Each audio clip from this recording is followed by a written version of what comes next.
26 décembre 2004. Au beau milieu des vacances de Noël, des images d'une violence inédite envahissent les écrans de télévision. Catastrophe sans précédent dans tous les pays limitrophes de l'océan Indien. The tsunami toll is now reaching levels no heart or mind can truly comprehend. Les conséquences des raz-de-marée qui ont frappé plusieurs pays d'Asie du Sud-Est.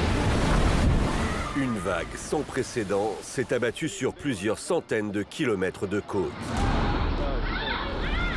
Je dis, c'est un truc, mais c'est quoi ça? On n'a jamais vu ça de notre vie. Des vagues incontrôlables de plus de 30 mètres de haut qui viennent frapper l'Indonésie et la Thaïlande. Les gens qui sont sur la plage, quand ils voient le tsunami arriver, pour la plupart, c'est trop tard. Provoqué par l'un des séismes les plus violents jamais ressentis. C'est une des plus hautes magnitudes qu'on ait jamais connues sur la Terre. Au total, le tsunami causera la mort de plus de 220 000 personnes dans 14 pays. C'est d'une puissance incroyable. Mais comment un phénomène d'une telle force a-t-il pu se produire? C'est la plus grande rupture sous terre qu'on ait jamais connue. Pris par surprise, pourquoi les gens n'ont-ils pas été prévenus? Avant décembre 2004, il n'y avait pas de système d'alerte dans l'océan Indien. Comment certaines structures se sont vues résister à la force incroyable de ces vagues? Et entre ces piliers, c'est un espace ouvert. Alors que la plupart des autres bâtiments n'ont pas eu la moindre chance. La vague rase tout sur son passage, c'est un bulldozer. C'était Hiroshima le lendemain, je veux dire, c'était comme si c'était le point zéro d'une bombe qui allait exploser. Pour comprendre ce phénomène d'un point de vue technique et scientifique, nous sommes allés à la rencontre des plus grands spécialistes en sismologie, des experts en tsunami, mais aussi des témoins qui ont vécu la catastrophe de l'intérieur. Je suis dans une machine à laver, quoi. C'est une énergie, mais folle. Ils vont nous raconter ce jour où toute l'Asie du Sud-Est s'est retrouvée au centre de la pire catastrophe naturelle de l'histoire moderne, une catastrophe hors de contrôle.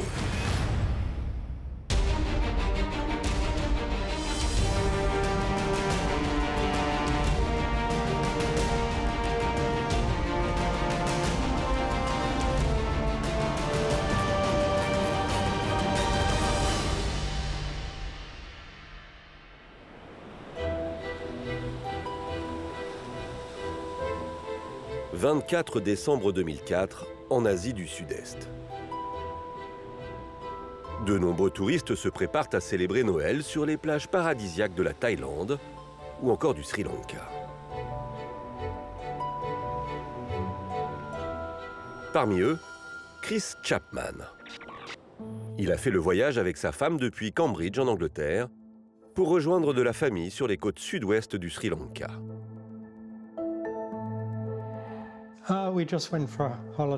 Nous y sommes allés pour les vacances, dans un hôtel au sud-ouest du Sri Lanka. Et nous y sommes restés quelques jours pour fêter Noël. À plusieurs milliers de kilomètres de là, en Thaïlande, Jean-Louis Kakomo aussi s'émerveille. Il vient de Perpignan, exprès pour fêter Noël en famille. On a fait la fête, on a dansé, moi je faisais de la musique aussi, on a plongé là, dans un des plus beaux spots de plongée de requins. Donc, et on se couche, évidemment, sans imaginer ce qui va se passer le lendemain. Au total, en plus des dizaines de millions d'habitants de la zone, on estime à 2 millions le nombre de touristes qui sont venus passer les vacances de fin d'année ici. Ce qu'ils ignorent tous, c'est qu'à 30 km sous la Terre, l'une des pires catastrophes de l'histoire contemporaine se prépare. Car cette région n'est pas seulement paradisiaque, elle est aussi sismique.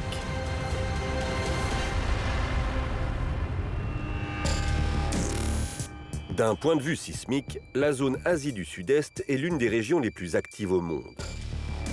Or, à cette période, les scientifiques le savent, un séisme de très grande ampleur est imminent. Et pour comprendre pourquoi, il faut plonger à 30 km sous terre. Cette zone est assise sur deux plaques tectoniques qui sont en perpétuel mouvement.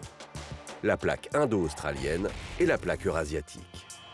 Cette zone, où se rencontrent deux plaques, est appelée zone de subduction, ou faille.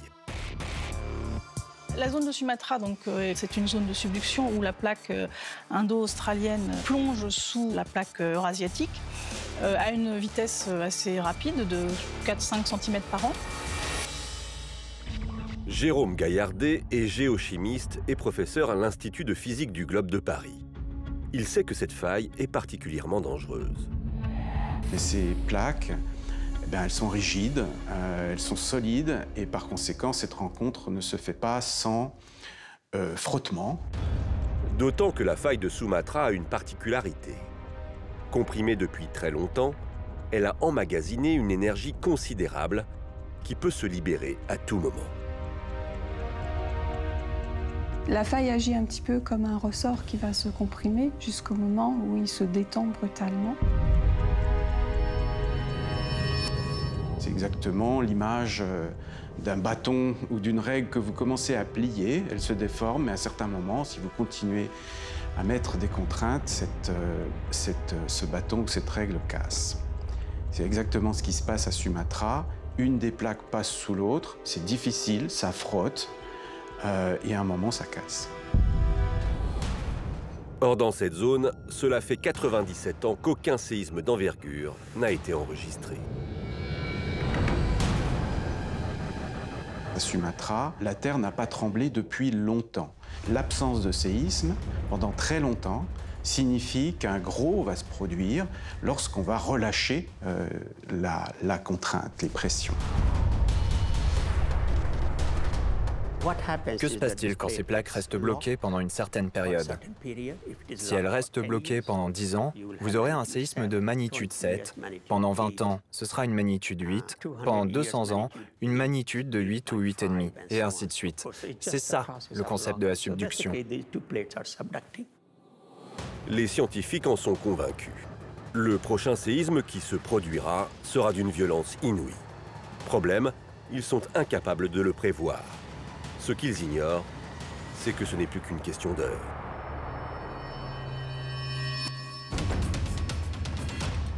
« 26 décembre 2004. Il est 7h57. Au milieu de l'océan Indien, au large des côtes indonésiennes, ce que redoutent les sismologues est sur le point de se produire. À 30 km sous terre, la plaque eurasiatique, comprimée depuis près d'un siècle, reprend brutalement sa forme initiale. Elle libère alors une énergie considérable, l'équivalent de 23 000 bombes atomiques. Et ce n'est pas tout. Un séisme de cette taille, en fait, ça n'est pas un point. C'est une zone qui est en rupture sur des centaines et ici même un millier de kilomètres, plus d'un millier de kilomètres. En effet, l'énergie libérée est telle que le séisme se propage sur une longueur de plus de 1500 km de long, soit plus de la longueur de la France, du nord au sud. Satish Singh est expert en géosciences marines, spécialisé sur la faille de Sumatra. Pour lui, un séisme de cette étendue, c'est du jamais vu. C'est énorme. C'est la zone la plus étendue que nous connaissons. Ça se casse en un endroit et ça crée un effet domino en se propageant sur tout le long de la faille. Et ce qui se passe sous l'océan va avoir des conséquences dramatiques à la surface de la Terre.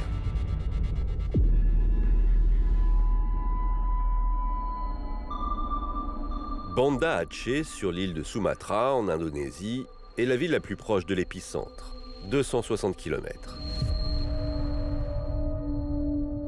Ici, c'est un séisme d'une magnitude de 9,3 sur l'échelle de Richter, et les sismographes l'ont enregistré pendant plus de 8 minutes.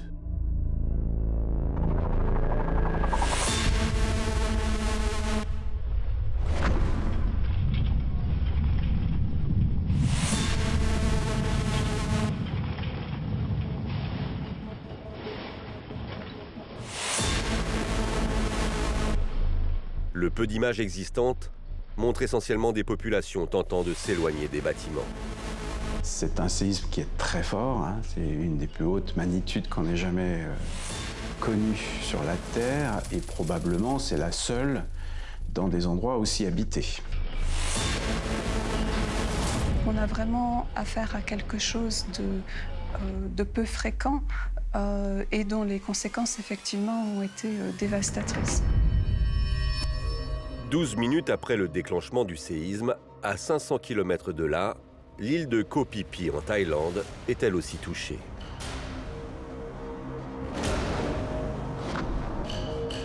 Tout tremble. Mon fils qui était couché par terre a roulé, moi j'ai failli tomber du lit et on se tenait, quoi. On attendait que ça passe.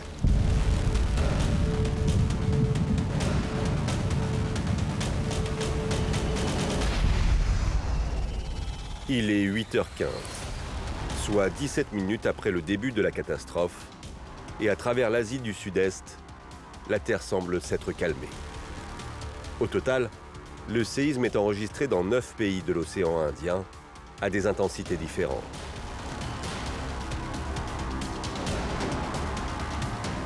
À partir du moment où les gens se relèvent, la première chose qu'ils font, c'est aller chercher les victimes, voir les dégâts.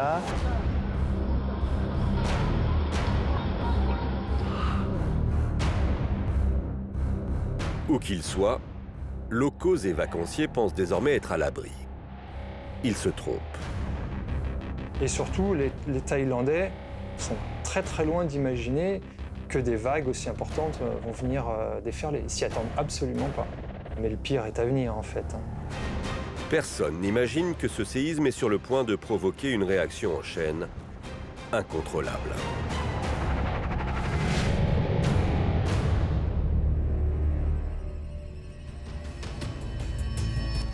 À 10 000 km de là, à Hawaï, dans l'océan Pacifique, des scientifiques du centre d'alerte au tsunami voient leurs instruments de mesure sismique s'affoler. Un tsunami est bel et bien redouté. À chaque fois qu'il y a un gros séisme qui se produit en bord de mer, il faut avoir en tête la possibilité d'un tsunami. Mais aussi incroyable que cela puisse paraître, l'information n'est pas transmise. Le centre d'alerte de tsunami qui essaye de diffuser le fait qu'il y a eu un fort séisme à Sumatra et potentiellement de tsunami possible, et qui n'arrive pas à joindre les interlocuteurs côté océan Indien. Et il n'y avait pas de système organisé pour le permettre, en fait. Tous ces mécanismes formels entre les pays ne sont pas développés. Et par conséquent, on ne sait pas à qui fournir les informations. Mais la principale raison pour laquelle il n'y a pas de système d'alerte au tsunami dans l'océan Indien, c'est parce que les tsunamis sont rares dans cette région. Et la dernière fois que l'on a observé un phénomène de cette ampleur, c'était en 1883. Impossible donc de prévenir les millions de personnes présentes sur les côtes du risque qui se dessine. Des touristes et des habitants qui, pour la plupart, ignorent qu'un séisme peut provoquer un tsunami. Tous ces pays-là n'ont pas pu être prévenus à temps et les touristes en début de journée étaient déjà très présents sur les rivages et n'ont pas eu de message qui les prévenait qu'il se passait quelque chose. Le centre d'alerte de Hawaï a beau redoubler d'efforts, sous l'océan, le pire est en train de se préparer.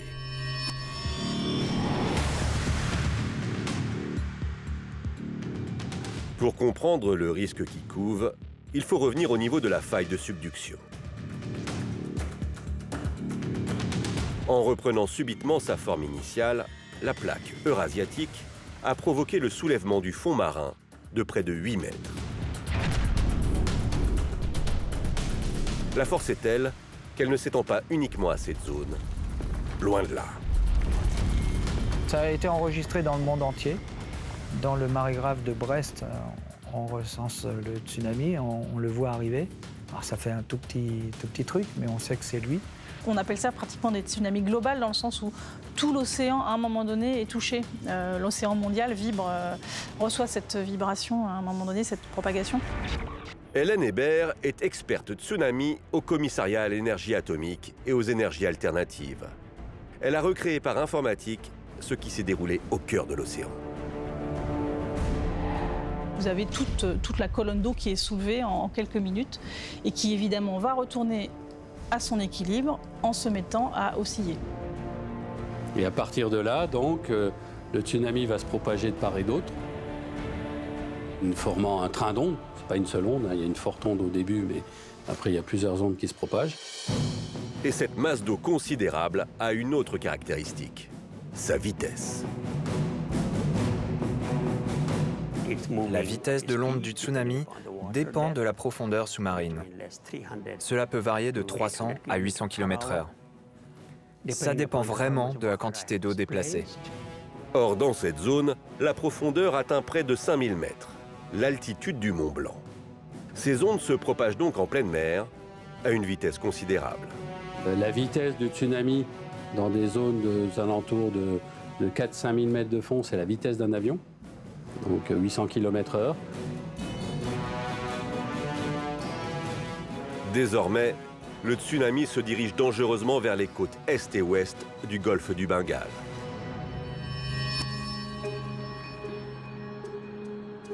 Il est 8h38, soit à peu près 40 minutes après le séisme. Partout en Asie du Sud-Est, c'est le même scénario qui va se reproduire. Tout commence par un étrange phénomène. La mer se retire. Après une vague, la mer retrouve un niveau normal.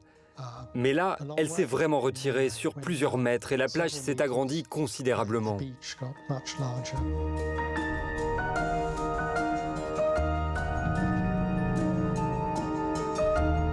L'eau, elle était partie, oui, comme l'océan Atlantique, quoi. Elle s'était tellement retirée que les bateaux étaient à sec, quoi. Les pagodes thaïlandaises, elles étaient du coup retournées, il n'y avait plus d'eau. Et les gens s'avançaient pour voir jusqu'où ça s'était retiré, quoi. La curiosité va alors pousser de nombreux touristes à observer le phénomène. Ils ne savent pas qu'ils prennent un risque qui peut leur être fatal. Beaucoup de gens sont allés ramasser les poissons, se sont avancés. Vous allez regarder, voir limite s'amuser. On peut voir la mer reculer d'une centaine de mètres. Et il y a des endroits où le corail est totalement hors de l'eau. Et comme la mer s'est retirée, ils venaient voir les poissons échouer sur le sable. Ce sont tous ces phénomènes qui attirent les gens. Beaucoup pensent assister à une grande marée. Il s'agit en fait du signe avant-coureur de quelque chose de bien plus grave. Si la mer se retire, c'est qu'une énorme vague est en train de se créer au large. Il y a un phénomène très souvent, effectivement, où la mer va d'abord se retirer du rivage parce que l'ondulation qui arrive au large, finalement, attire un peu l'eau qui est à la plage. Quand l'onde approche des côtes, d'une certaine façon, la mer se retire pendant un certain temps avant de refluer de manière massive. Autrement dit, l'eau du rivage vient alimenter la vague en train de se former au large. Un phénomène qui dure en moyenne 20 minutes.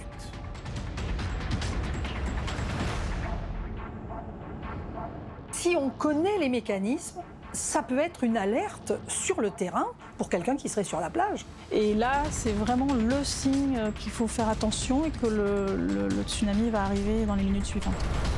Rien ne peut arrêter l'engrenage. Et pour la plupart des témoins, il est désormais trop tard pour fuir.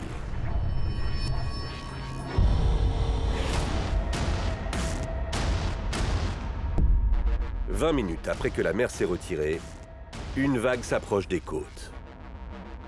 Le tsunami qui se déplaçait en pleine mer à la vitesse d'un avion s'est considérablement ralenti.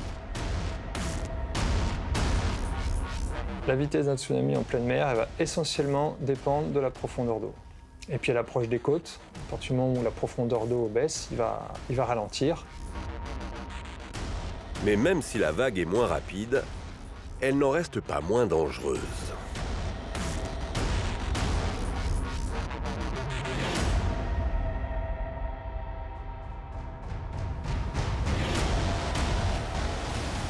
On voit une zone d'écume qui devient de plus en plus menaçante, enfin de plus en plus haute, et qui s'approche à une vitesse de l'ordre de 30-40 km/h.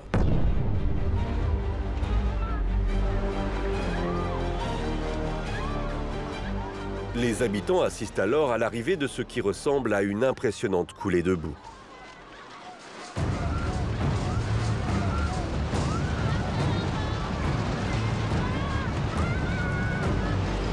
Ça va très vite. Quelqu'un qui court ne peut pas s'en sortir. Ça va beaucoup plus vite qu'une personne en train de courir.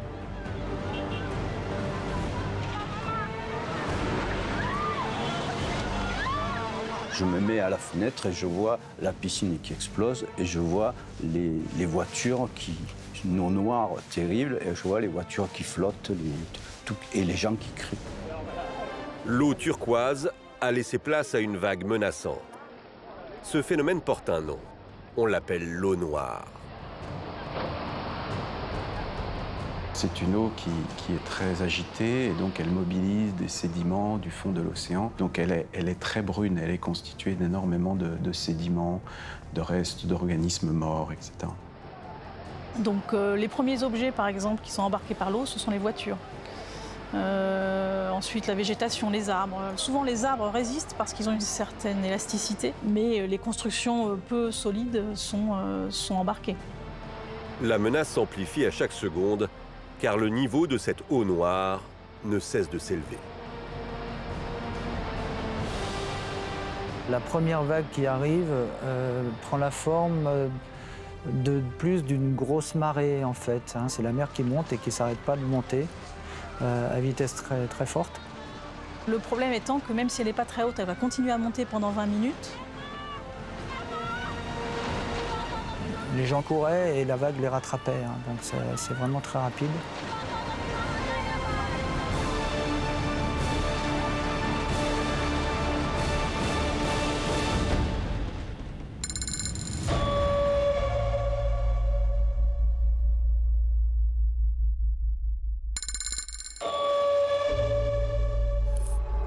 À 9h25, sur leur île thaïlandaise, les touristes constatent une chose étrange. Il n'y a pas un bruit. Et ça m'avait foutu les jetons. J'ai dit, c'est bizarre, quoi. C'est pas normal. Il n'y a pas un oiseau qui chante, il n'y a pas un singe qui crie, alors qu'on entendait ça à longueur de journée. Donc, on est resté à l'écart, plutôt. En fait, face au danger, la plupart des animaux ont fui. Les animaux sont capables d'entendre les tsunamis bien avant nous.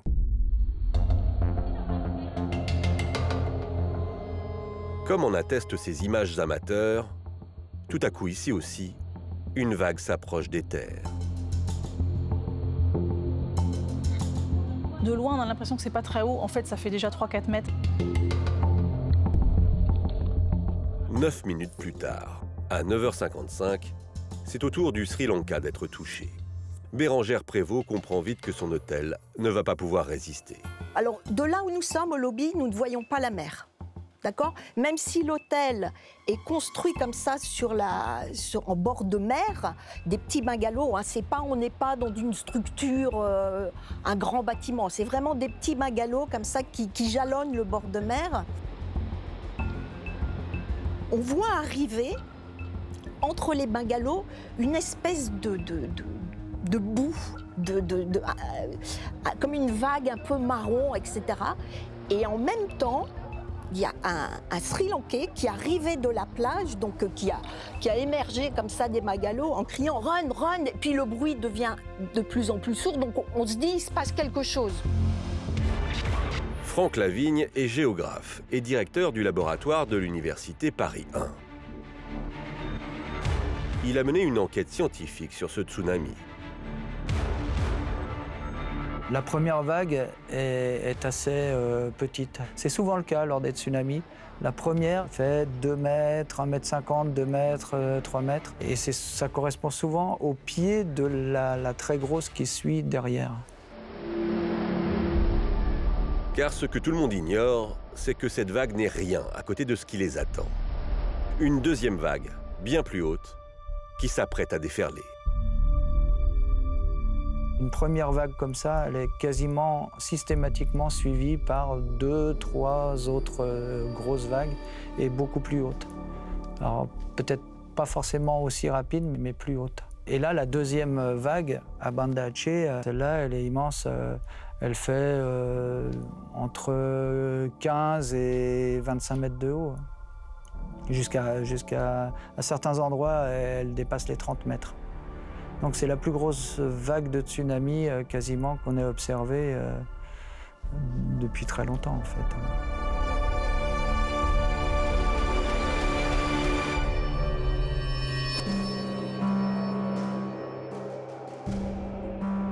Les serveurs de l'hôtel où on était, ils m'ont passé comme ça avec des têtes qui hurlaient.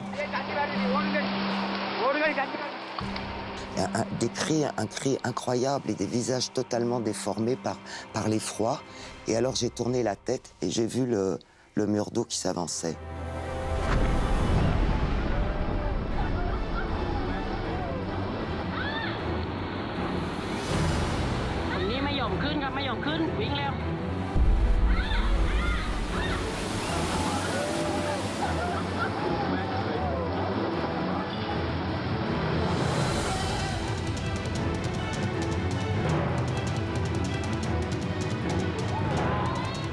Dans les autres pays, ce sont des vagues de 15 mètres de haut qui déferlent, la taille d'un immeuble de 5 étages.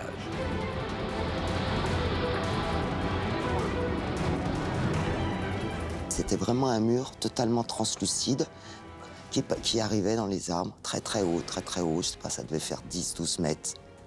Et là, je sais pas, on passe dans une autre dimension. Regardez par la fenêtre, on voit les gens sortir des chambres par les fenêtres. C'était plus accessible l'entrée, l'eau commençait à rentrer. Donc on les voit monter par les fenêtres, et là j'ai dit, oulala, il faut se tirer d'ici.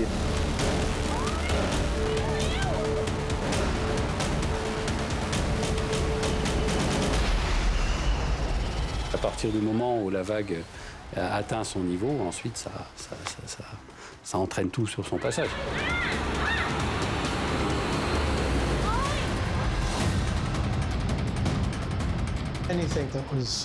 L'eau balaye tout sur son passage et tout ce qui se trouve dans l'hôtel est ramené dans le hall d'entrée.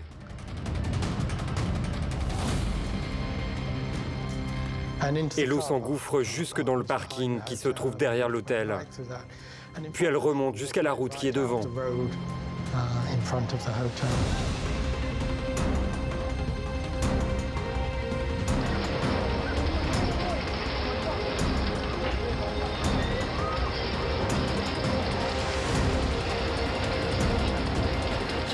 C'est d'une puissance incroyable. Je ne peux pas décrire sa force réelle. C'est vraiment indescriptible.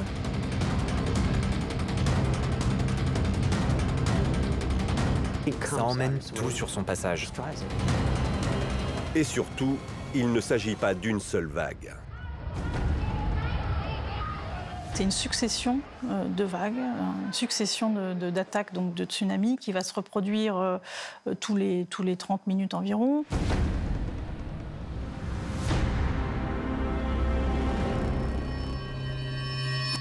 À Banda Aceh, l'eau entre sur plus de 5 km à l'intérieur des terres. Et comme on peut le voir sur ces images, au fur et à mesure de sa progression, un phénomène amplifie sa dangerosité. Alors la vague, elle charrie tout. Elle emmène, si en bord de mer, il y a des arbres, des petits rochers, etc. Elle emporte tout avec elle. Je pense que le plus gros danger avec un tsunami, ce sont les débris et notamment le bois qu'il y a dans l'eau. Tout le monde a vu des images avec le tsunami qui avance dans les villes et qui charrie tout sur son passage.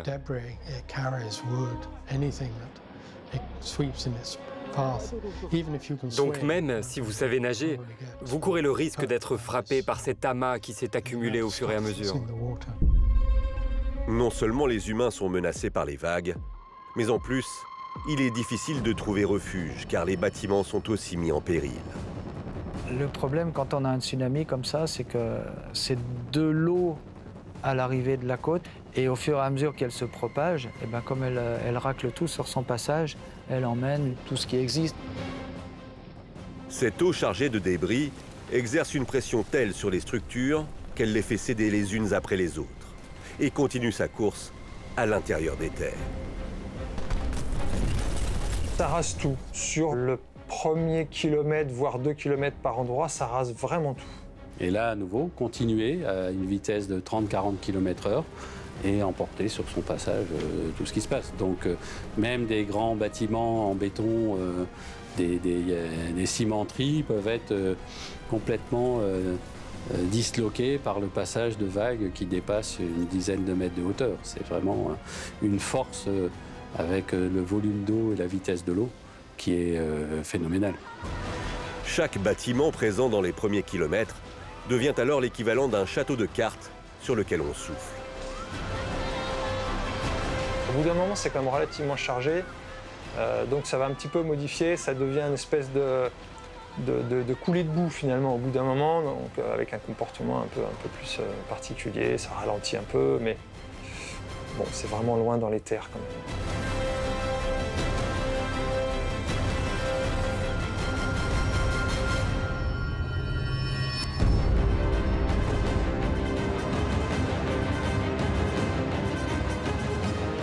Touristes et habitants tentent de regagner les quelques lieux épargnés par la montée de l'eau. Certaines structures en béton semblent résister.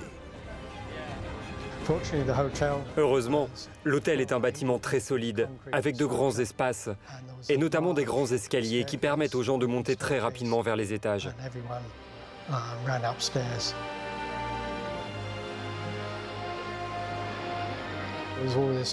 Et puis, il y a tous ces bruits. Les arbres qui sont emportés, les débris qui viennent casser les vitres de l'hôtel. Je n'avais jamais entendu un bruit pareil.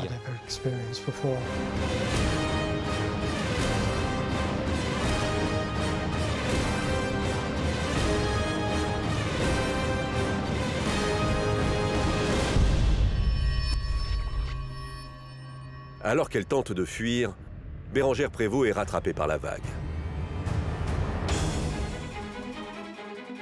Elle croit vivre ses derniers instants. Tout d'un coup, mais il y a un truc, mais venu de je ne sais pas où, qui me soulève de terre, mais avec une force et une violence incroyable. Et là, j'ai même pas le temps de je veux dire, je ne sais pas ce qui se passe. Tout ce bruit, et le fait que je sache nager, ça change rien. Je suis dans une machine à laver, quoi. Ça fait du bruit, c'est violent, c'est une énergie mais folle. Et je me dis, bah voilà, tu vas mourir. Bérengère est emportée sur plusieurs kilomètres. Sauf qu'à un moment, ça s'apaise. Vous savez, comme une vague, quand on se baigne, puis on est ramené vers le bord. Là. Donc ça, c'est ce qui se passe. Et donc, du coup, j'ai refait surface. Mais ce ne sera malheureusement pas le cas de milliers d'autres personnes prises au piège de la vague mortelle. D'autres trouvent refuge dans le seul endroit épargné par l'eau, les hauteurs bordant le littoral. Si on a un versant où les gens peuvent grimper, les gens, quand ils voient ça arriver, ils grimpent.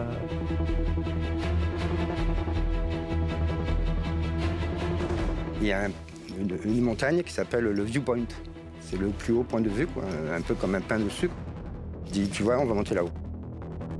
Et c'est ce qu'on a fait, on a couru parmi une vague humaine.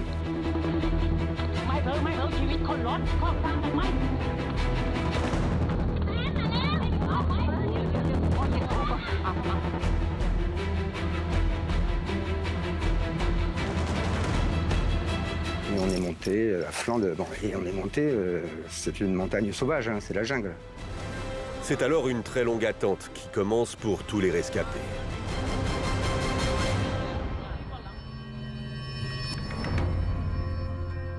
Après 2 heures de déferlante, la mer décide enfin de se retirer. Réfugié sur les hauteurs de son île thaïlandaise, Jean-Louis Kakomo et des milliers d'autres n'ont aucune information sur ce qu'il se passe. Tous décident donc de rester à l'abri. Ils ne savent pas que le tsunami est terminé. Ça a été long après l'attente.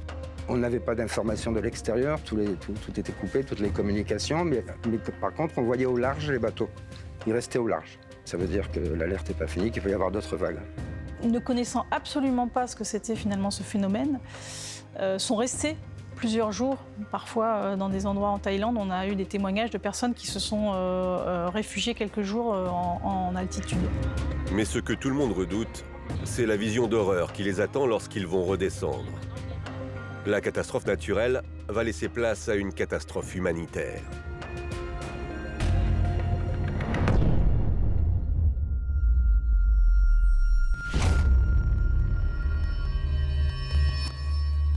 Lorsque les rescapés arrivent aux abords des côtes, ils sont confrontés à un paysage de désolation. C'était Hiroshima le lendemain. Je veux dire, c'était comme si c'était le point zéro d'une bombe qui avait explosé. On passe de la beauté d'une belle journée à une catastrophe totale.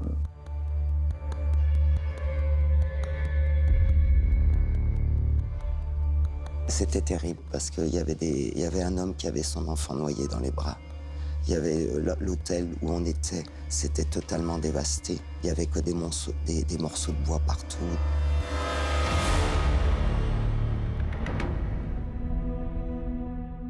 Et le pays où le tsunami a été de loin le plus violent, c'est l'Indonésie. Et plus particulièrement à Banda Aceh, ville de plus de 220 000 habitants.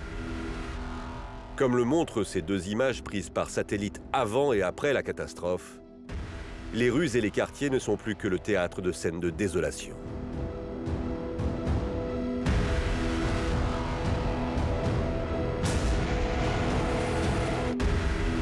À Banda Aceh, la ville a été détruite sur au moins 2-3 km à l'intérieur des terres. Et, chose incroyable, les moyens de communication étant coupés, c'est presque 20 heures après la catastrophe que le monde découvre le drame qui vient de se jouer en Asie. An undersea earthquake sent enormous waves rolling across the Indian Ocean. Un véritable mur d'eau d'une dizaine de mètres de haut provoqué par la secousse. Cette vague-là n'est qu'une réplique, c'est dire la violence du raz-de-marée. Alors que dans l'hémisphère nord, on se lève à peine, les premières images envahissent les médias. Tôt ce matin, une vague de plusieurs mètres de hauteur a dévasté les côtes du sud du pays. À cet instant, les rescapés aussi découvrent l'étendue des dégâts. Je vois les images, et là, putain, là on comprend quoi. On comprend, et on voit surtout les images à Banda Aceh, enfin en Indonésie. Là, c'est... On se dit, mais c'est incroyable. Et puis après, on voit les images de la Thaïlande, on voit les images donc, du Sri Lanka, on voit les images de l'Inde. Au dire des témoins, des murs d'eau de 10 mètres de hauteur qui ont déferlé sur l'île. Les dégâts sont considérables. On se dit, mais c'est... J'ai été pris là-dedans et je m'en suis sortie, c'est... Et... Oui, on est... Voilà, on est juste... sidéré quoi, par l'ampleur du truc. Un mot jusqu'ici inconnu du grand public va se propager sur toutes les lèvres. Les premières fois qu'on parle de ce phénomène, c'est vrai que sort le mot, arrive le mot, surgit le mot de tsunami. Ce tsunami Évoquer une série de tsunamis dévastateurs. Qui était connu, bien entendu, de tout temps, et qui était employé par les spécialistes et qui, brusquement, fait irruption dans le monde médiatique. Puis vient l'heure du bilan. Dans la soirée du 26 décembre, le chiffre s'élève à 11 500 morts. Désormais, on sait que plus les heures passent, plus la situation apparaît dramatique. Alors ici, cette catastrophe était un peu originale parce que ça gonflait, mais de manière vraiment exponentielle. Et on arrive vite à des milliers, voire dizaines de milliers, et puis après, ça a dépassé les 200 000, quoi. Et le drame est loin d'être fini. Car à présent, un défi extrêmement compliqué se joue, l'arrivée des secours.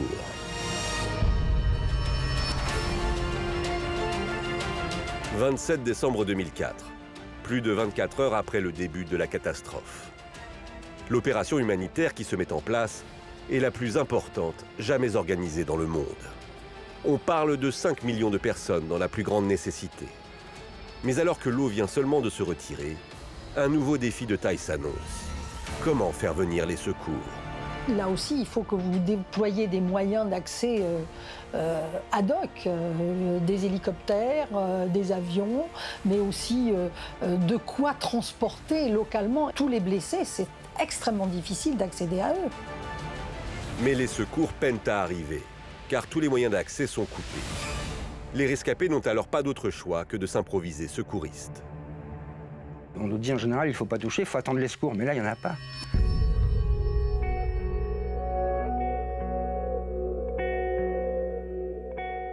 Les géographes Franck Lavigne et Raphaël Paris se sont rendus en Indonésie dans les jours qui ont suivi la catastrophe pour une mission scientifique. Quand on arrive quelques jours, à peu près une dizaine de jours après le tsunami, c'est un scénario catastrophe. Ça avait quelque chose de biblique. On est dans la catastrophe biblique, là, que ça c'est le truc absolument catastrophique, quoi. Je me souviendrai toujours la route que j'ai prise du centre-ville de Banda Aceh jusqu'à la mer. De part et d'autre, c'est un champ de bataille, quoi, des ruines partout. Il faut s'imaginer 300 km de littoral complètement saigné à blanc, quoi. Il n'y a plus rien, quoi. Tout est réduit à 1 mètre de haut. Voilà.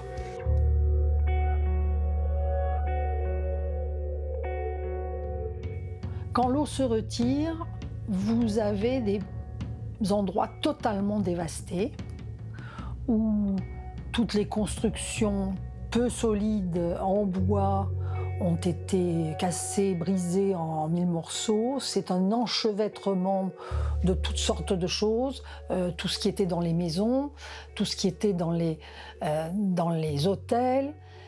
Ne reste que certains bâtiments assez hauts qui ont pu rester encore en place. Mais sinon, c'est une désolation totale.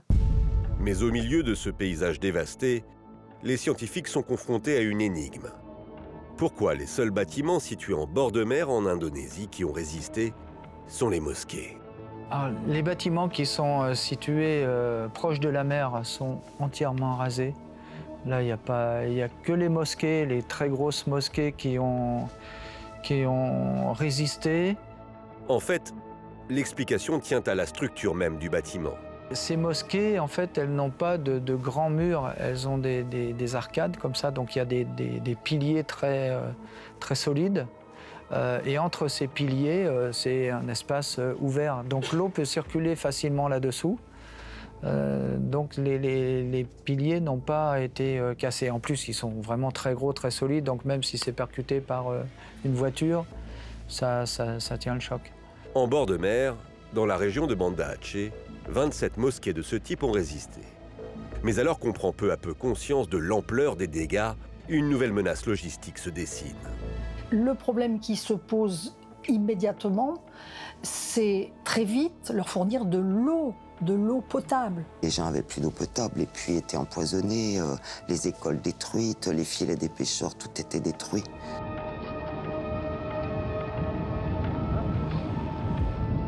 Une personne me disait que son fils lui est mort dans les bras, mort de soif. Pas mort par le tsunami, mort de soif parce qu'ils étaient dans une zone isolée, plus de vivres, plus d'eau, plus rien. Après un tel drame, une seule question se pose. Quelles solutions techniques mettre en place pour prévenir, résister ou éviter les tsunamis?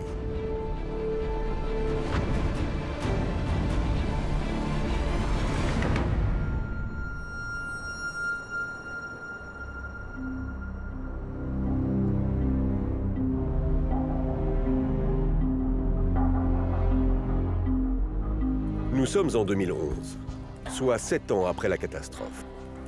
Les premiers centres d'alerte au tsunami dans l'océan Indien viennent tout juste de voir le jour.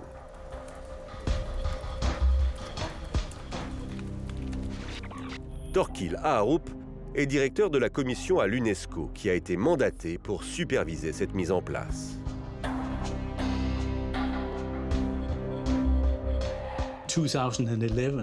En 2011, l'Inde, l'Australie et l'Indonésie ont vu leur premier centre d'alerte tsunami devenir opérationnel. Les scientifiques se sont vite rendus compte qu'il était impossible d'anticiper l'arrivée d'un tsunami sans étudier ce qui les provoque, les séismes. Un système d'alerte au tsunami, c'est un système qui repose sur d'abord une alerte sismique, la détection des séismes le plus rapidement possible, et le plus rapidement derrière, la caractérisation du tsunami qui est produit ou pas. Donc c'est avant tout un système d'alerte sismique. Seulement pour être efficace, ces stations doivent être le plus nombreuses possible. Srinivasa Kumar Tumala est l'actuel directeur à l'UNESCO de ces systèmes d'alerte dans l'océan Indien. Avant 2004, nous avions seulement 5 ou 6 stations sismiques dans tout l'océan Indien. Maintenant, grâce aux contributions des États membres, nous en avons environ 150. Et c'est grâce à toutes ces stations que l'on peut détecter les séismes. Mais quand un séisme puissant se produit, comment savoir s'il provoquera un tsunami? Les 3 centres d'alerte situés en Australie, en Inde et en Indonésie disposent d'outils un peu particuliers. Ces bouées haute technologie, des tsunamimètres. Les tsunamimètres sont des capteurs de pression installés au fond de la mer qui voient passer le tsunami au large. Les données sont alors transmises par radar sous-marin jusqu'à la bouée en surface pour être ensuite envoyées par satellite aux différents centres d'alerte concernés. Ces centres d'alerte ont un personnel qui travaille 24 heures sur 24, 7 jours sur 7, pour recevoir des données en temps réel. Répartis dans l'océan Indien, ce réseau d'une centaine de bouées doit permettre de prévenir les populations en danger en 15 minutes. Des populations qui ont donc toutes appris à réagir en cas de séisme. Même si, comme le prouvent les tsunamis qui ont touché l'Indonésie en juillet 2006 ou encore en septembre 2018, rien ne permet de s'opposer à la force de l'océan. Seule solution, éviter qu'une catastrophe ne fasse autant de dégâts que lors des raz-de-marée de 2004, où 223 492 personnes ont trouvé la mort dans 14 pays. Plus de 5 000 en Thaïlande, où près de la moitié sont des étrangers. Plus de 12 000 en Inde et plus de 35 000 au Sri Lanka. Mais là où l'on compte le plus de pertes, c'est de loin en Indonésie, sur l'île de Sumatra. Le chiffre s'élève à plus de 130 000 morts et 25 000 disparus. Des chiffres qui dépassent l'entendement. À Banda Aceh, au nord de Sumatra, 90 000 personnes ont disparu. Et selon les endroits, 5 à 9 personnes sur 10 ont trouvé la mort. L'événement 2004 a provoqué plus de victimes que tous les tsunamis connus par le passé. C'est le genre de catastrophe qui ne touche pas uniquement les pays concernés. Parce que ça a aussi touché des familles et des pays en dehors de l'océan Indien. Le monde entier a été affecté par cette catastrophe.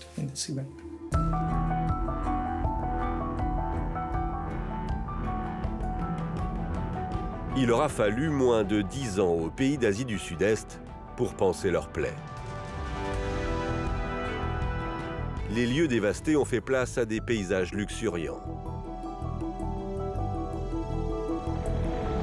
Pourtant, personne ne pourra oublier ce qui est devenu la plus grave catastrophe naturelle de l'histoire moderne. Une catastrophe hors de contrôle.